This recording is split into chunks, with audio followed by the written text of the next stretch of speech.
Hello बच्चों, तो चलिए इस प्रश्न को पढ़ते हैं। यदि एक त्रिभुज का क्षेत्रफल 35 वर्ग इकाई तथा शीर्ष 2, -6, 5, 4 एवं k, 4 है, तो k का मान ज्ञात कीजिए। तो यहाँ पे देखो, हमें एक त्रिभुज का क्षेत्रफल दिया हुआ है और उसके तीनों शीर्षों के निर्देशांक दिए हुए हैं। तो हमें यहाँ से k का मान बताना है। तो प्रश्न में आगे बढ़ने से पहले इस प्रश्न से संबंधित जो मुख्य अवधारणा है उसकी हम चर्चा कर लेते हैं। तो देखो, मुख्य अवधारणा, यदि यदि बिंदु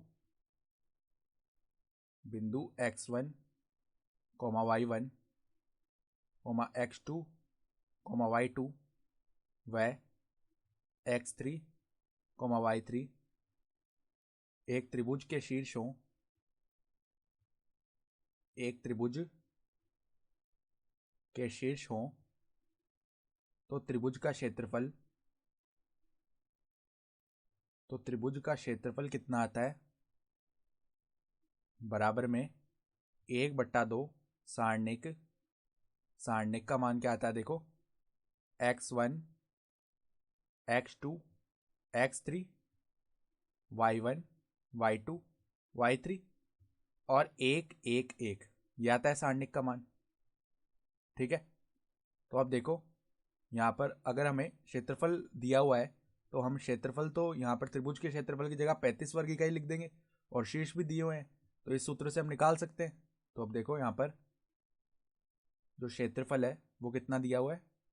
35 वर्ग इकाई बराबर में 1/2 सारणिक, यहाँ पर x1, x2, x3 का मान रख देते हैं तो 2, 5 और k, फिर y1, y2 और y3 का मान रख देते हैं तो -6, यहाँ पर 4 आ जाएगा y2 की जगह और y3 की जगह भी 4 आ जाएगा और 1, 1, 1।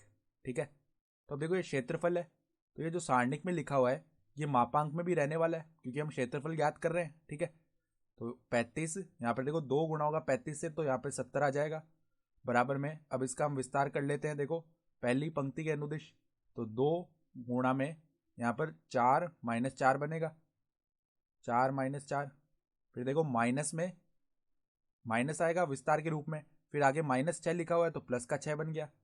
फिर यहाँ पर क्या लिखा जाएगा? 5 माइनस में k।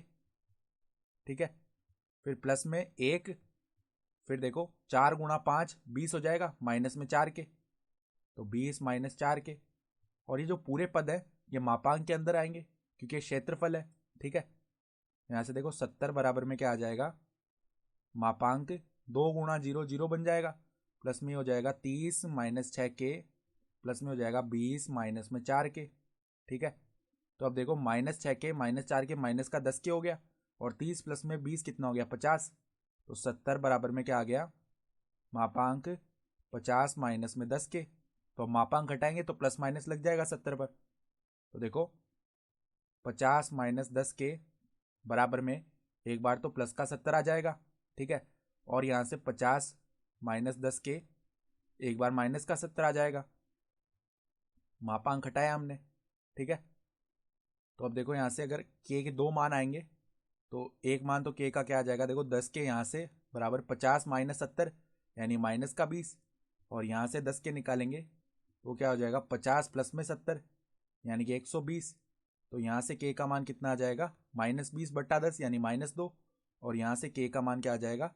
120/10 अर्थात 12। तो अतः हम क्या बोल सकते हैं? अतः के 2 मान आ गए, के बराबर में -2 और के बराबर में क्या आ गया? 12। ठीक है, तो यही हमारे उत्तर भी हो जाएंगे। तो के 2 मान आ गए हमारे पास। तो आशा करता हूँ कि आपको ये प्रश्न समझ में आया होगा। धन्यवाद।